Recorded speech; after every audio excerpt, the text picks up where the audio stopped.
The world. It's a strange place. People do and say a lot of things that don't make a lot of sense. And in general, there are events that occur that are beyond our control and perhaps beyond our comprehension. But in my infinite quest, because really this quest is never ending, in my infinite quest to find the answers to the world's major problems, I have realized that the violence is never ending, right? You've got religious retards over here and over here fighting endlessly over some sand. You know, really that's what it is. It's like you can draw the lines however you want, but fundamentally speaking, you've got the more civilized religious retards, you know, more modern, over here.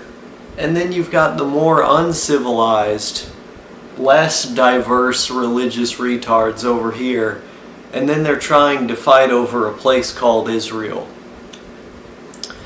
And out of that, you have a lot of people attempting to justify literally everything that Israel does, which is pretty scary because they're currently doing and have done a lot of terrible things, including human rights violations.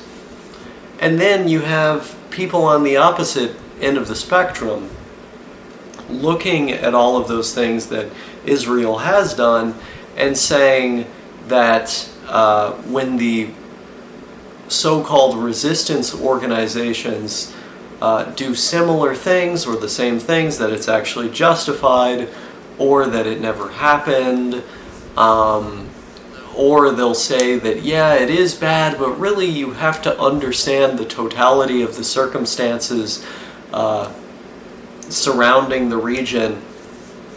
And it seems like a lot of excuses on either side. And what's so fascinating to me about this conflict is people's inability to look at the situation in an unbiased manner. Obviously, people are being killed and human rights are being abused on both sides, oftentimes in the same ways, but sometimes in different ways. You know, if you look at the case of Hamas in Gaza, for example, I mean, here you have a terrorist organization literally using their own population as human shields so that they can go to the media and say, wow, Israel destroyed our apartments that had our civilians in it. Never mind the fact that you were just shooting rockets out of said apartments, which under international law makes those places a military target, and thereby makes the strike that Israel authorized in that instance not illegal. If this is terror that they're inflicting on their own people in Gaza, and it goes completely ignored by the left and some people on the right who are interested in a kind of anti-Israel realignment. And then, of course, you have the people on the other side who, you know, when prisoners are raped with a metal rod, or when civilians and journalists are killed extrajudicially, you know, without, how do I put this, without foresight or any legal ramifications. This is also bad, right? Like, it's not like we can't point to instances where Israel has violated the law and violated human rights. So why make up? Like, this is what I mean. This can only be done out of ignorance or a deliberate kind of a goal to make things, make one side look even worse than they actually are. Why make up something like, you know, they're murdering civilians in apartments en masse when literally human shields are being used, right? Like, to me, this seems like the perfect example of governments being terrible, Like, you have one government on one side that's terrible, and then one government on the other side that's terrible. You know, I know I'm going to have 1,000,001 people telling me, oh, you're just a fucking enlightened centrist, bro. Like, get on with the times, you know. This is actually way more complicated, and do you know what the way in which it's more complicated? It's my side that's the correct one. That's why it's more complicated. And it's like, no. That's not how this fucking works, dude. That's not how this works. I think that people are understandably upset either about anti-Semitism or mass killings in the wake of October 7th, or, you know, mass civilian death, starvation, unclean water, a lack of medical supplies, and other crimes against humanity being perpetuated in the occupied portions of Palestine. But these things, like, this incapability that people have is what's crazy to me. Like, you can acknowledge that there are civilians on both sides that have been wronged and that have been killed and that are having their human rights violated. I mean, there are still, supposedly they're alive, who knows, like over 100 hostages still inside of Gaza. I mean, have you heard of the kind of things that were done to the ones that were there? The forensic evidence that's coming out on the bodies that have been recovered of the things that were done to some of these people when they're in there? Rape, torture, and the like?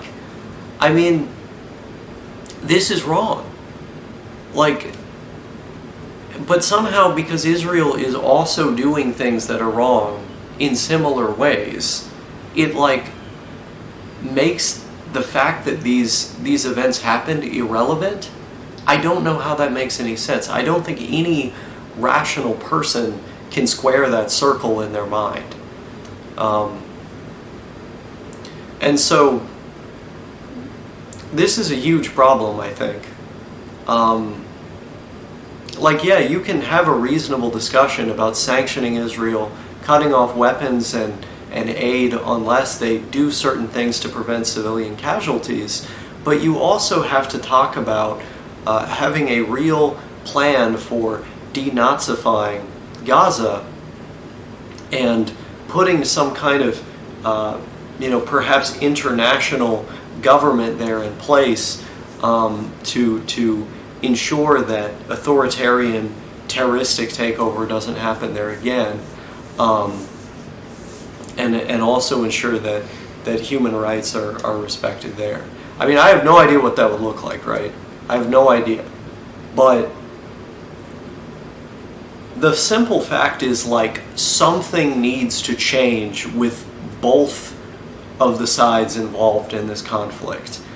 And the simple fact is, on both sides there are civilians that just want to live their lives, right?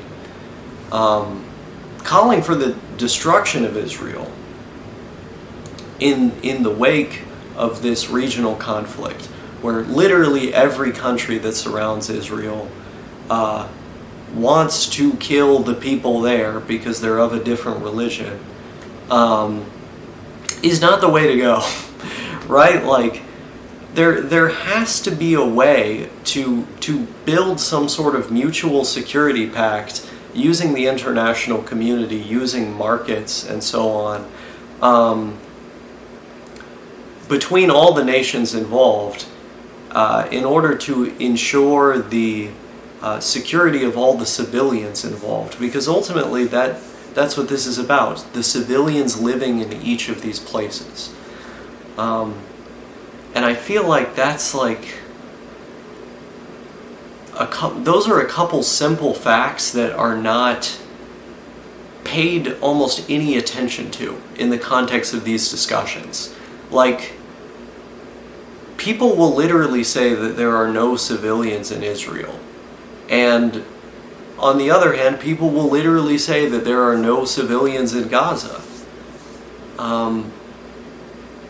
it's just a terrible cycle of dehumanization that I think is being perpetuated on both sides. And unfortunately, in our observer countries that are taking our own sides in this conflict, like thousands of miles away.